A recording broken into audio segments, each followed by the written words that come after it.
Hello, this is Sheshachalam from Astrocat Mysore. Today, continuing the class on planetary positions and their effects on married life. And this is my second class. Earlier class, I have already explained on how the planets affect, the married life and the particular positions. And I have explained in detail which are the most important positions. And I'll again, once again, do a small thing on that as to why those positions are so important. So I'll just take this Taurus Lagna just for example.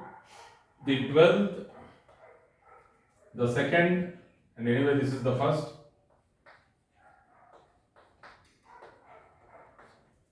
The 12th, the second, the 7th, the 6th, and the 8th. These are the most important houses to understand whether a marriage will stay, it will be comfortable, there will be a normal married life or not. So why we need to study all these, we will understand it one by one. I have done a very detailed, I have given a detailed explanation there in the first class. I will be putting this, the link of that class in the description, and also in after the end of the video, you can get those, video clips where you can actually click and go into it. So this is for intimate understanding.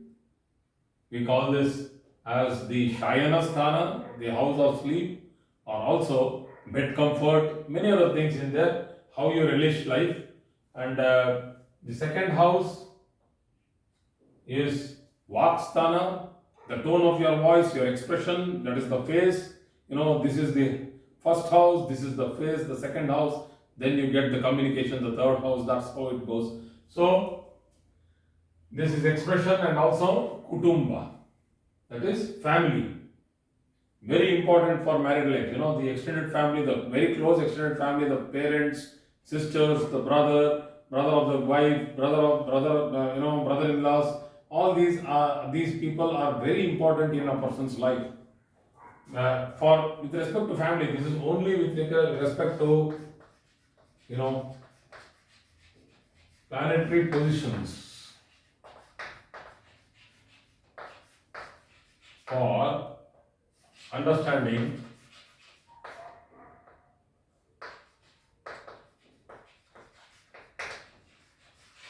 marriage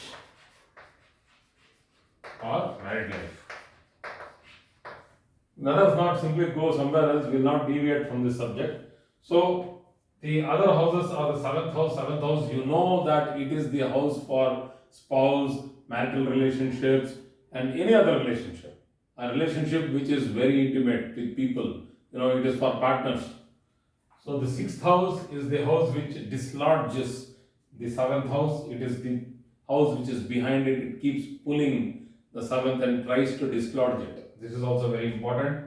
And the eighth house, this is also important because it is nothing but the inner cravings, the desire of the native, which come up, and unnecessarily creates difficulties in the married life of the person. So, I have finished Sun and Moon.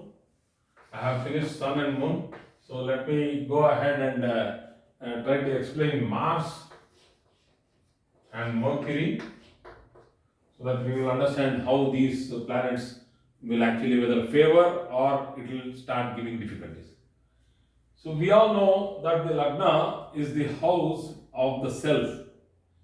In the Uttara Kalamrita it is still Dehascha, Avayavascha, Sukha, Sukacharaste, Jnana Janmasthala, Kirtihi, Swapnavalaya, Nrupanayakya, Yumshi, Kshantirvayaha. This is the first paragraph for the first house, the significations of the first house.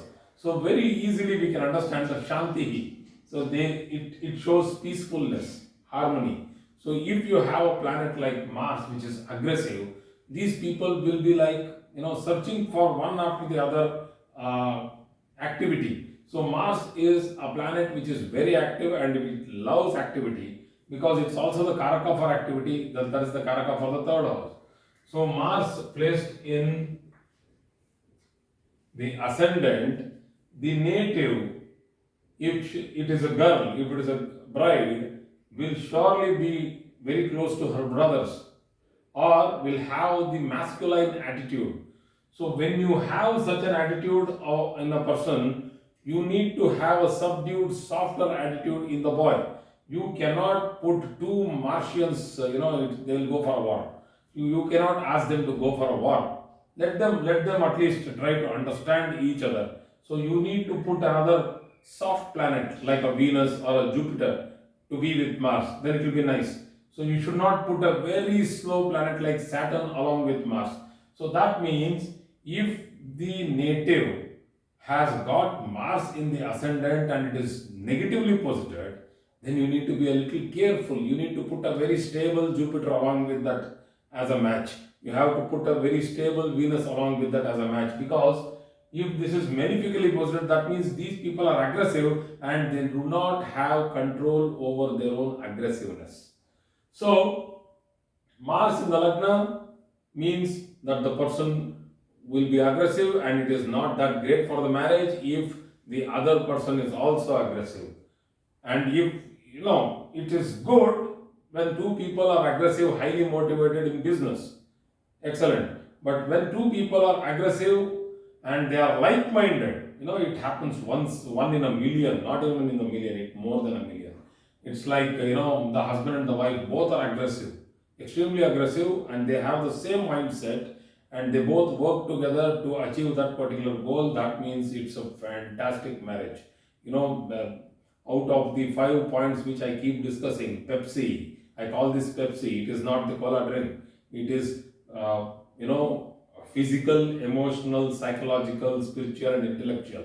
In this particular thing, when Mars is aggressive, physically they will be the same way that they want to think about each other, and emotionally they have that hard control over their emotions, because Mars is a person which, when it runs and falls or hits something physically, I'm telling, they simply get up, dust the thing off and then simply go ahead. They don't get attached to the place and the feeling of hurt. They don't get attached to all those negative emotions.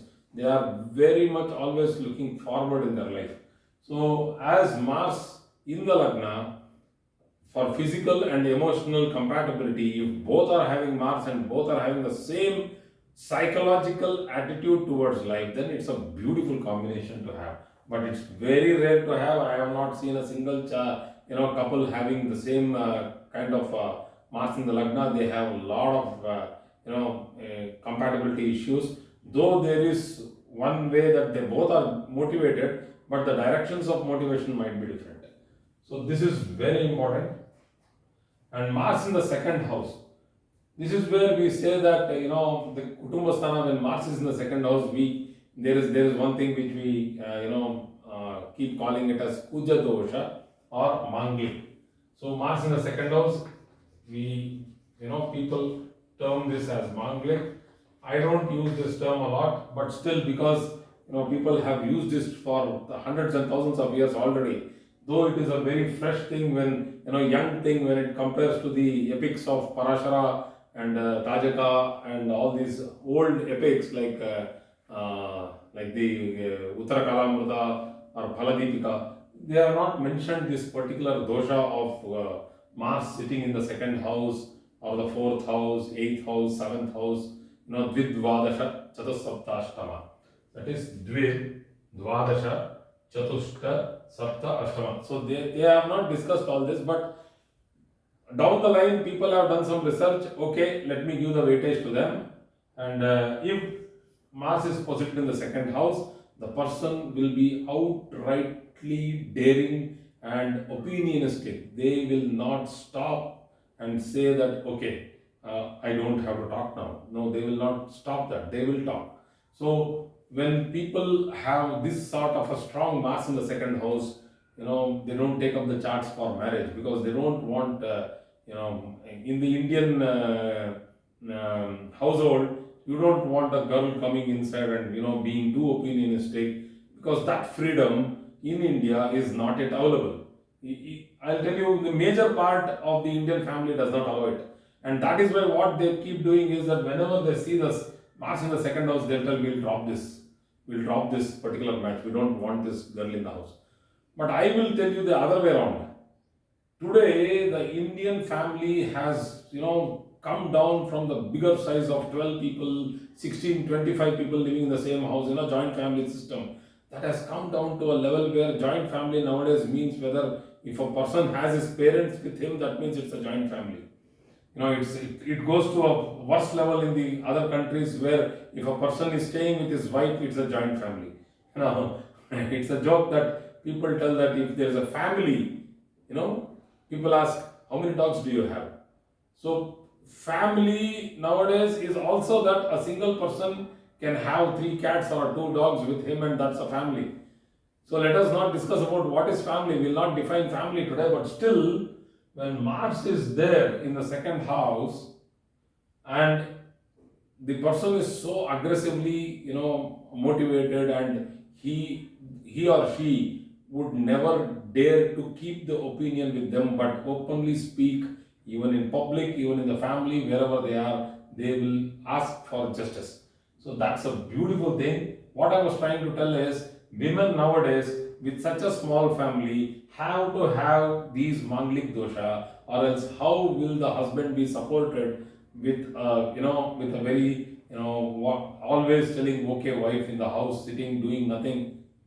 No, we want the wife to participate in the family, in the affairs, come and show her qualities. So women have to be given the equality, and this has been subdued from many years in India. Now also, today also, when I keep getting charts, when I keep matching charts, and I try to convince them that, see, your boy is a little soft guy. He wants a strong pillar like a woman who has to stand next to him.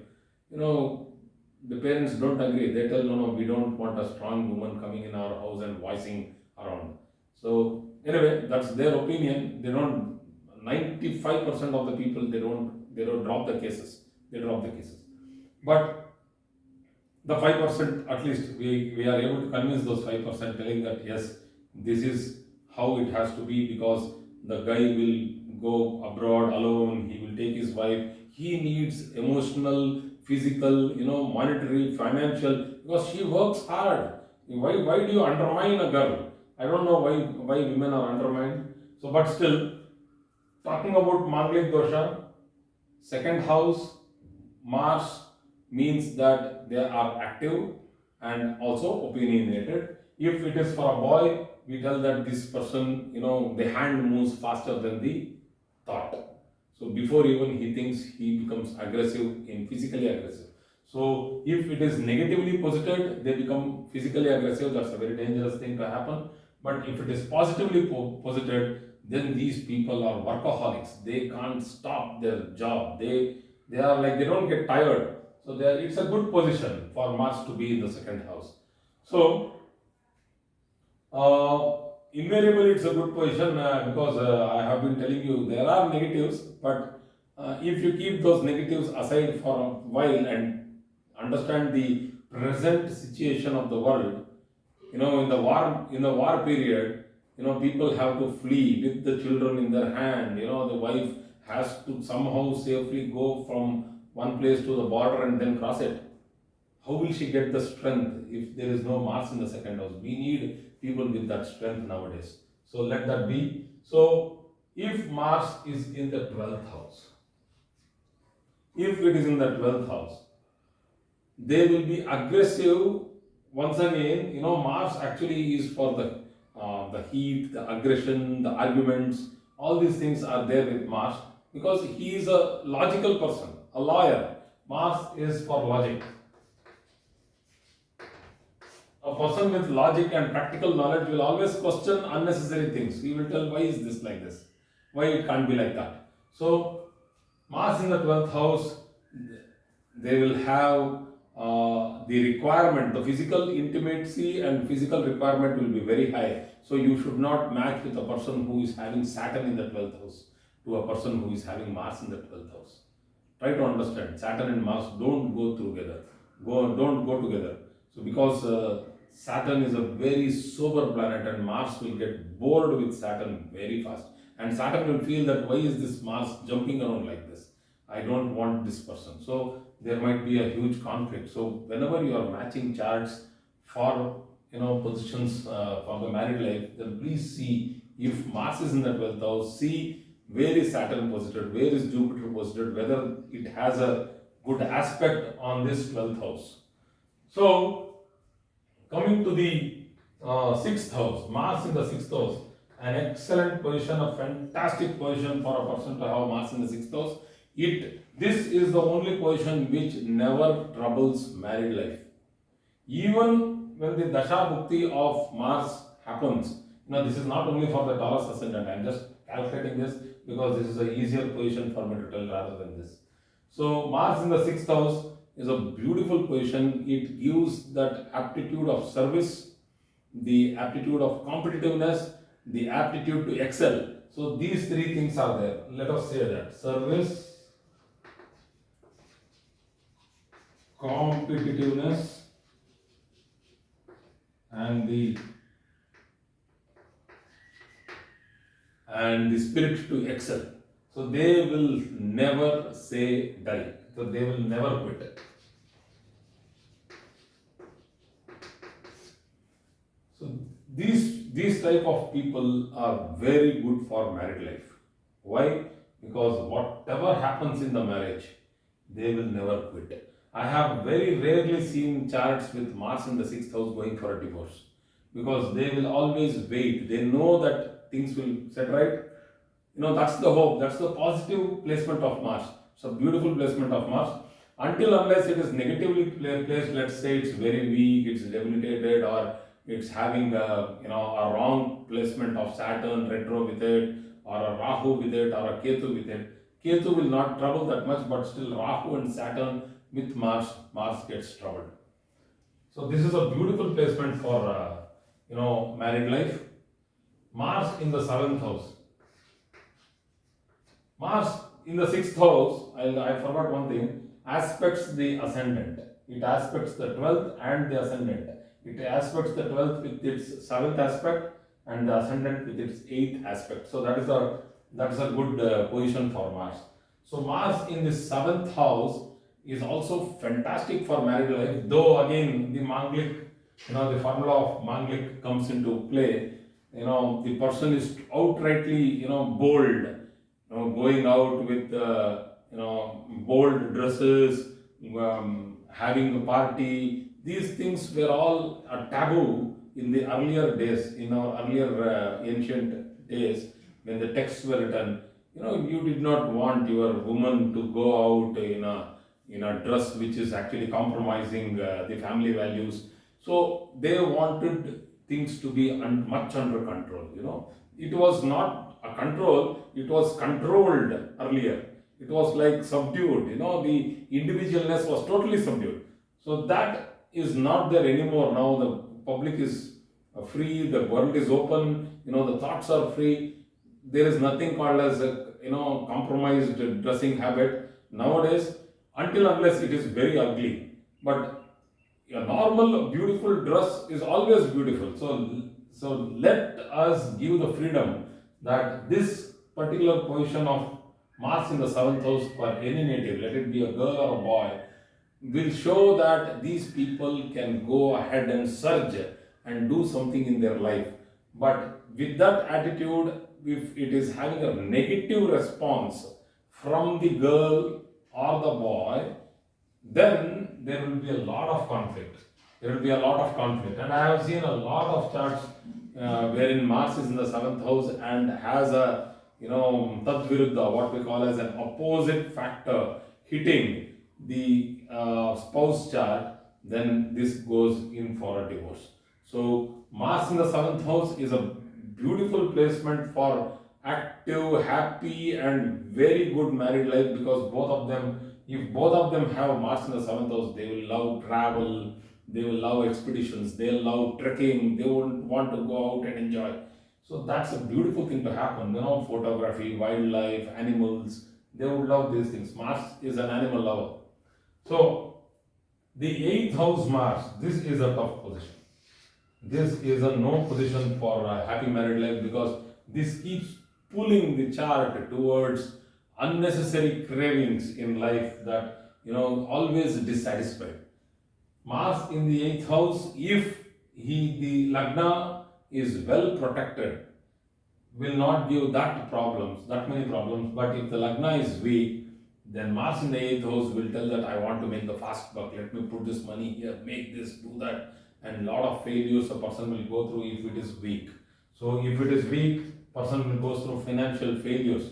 So when you are seeing this sort of a position of Mars in a chart, then you need to see how is the house of wealth, because Mars in the eighth is the seventh from the second. So that is why this is very important, because it becomes an opposition to, this is like you gain wealth here and you throw money here. You throw away money because you feel that you can make, you put a lakh and you tell I'll get a crore. Actually, the 1 lakh itself, that also goes away.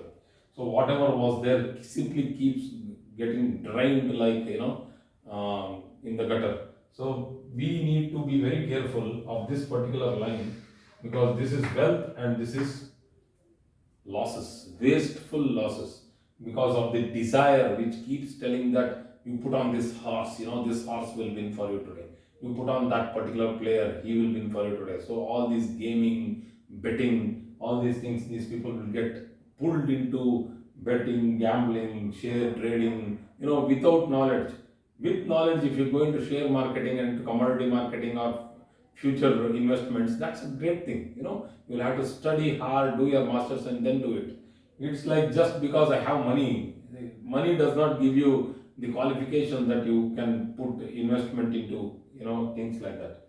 So this is not a good position for married life, because this will make a lot of differences between the husband and the wife, because this actually gives a lot of insecurity problems.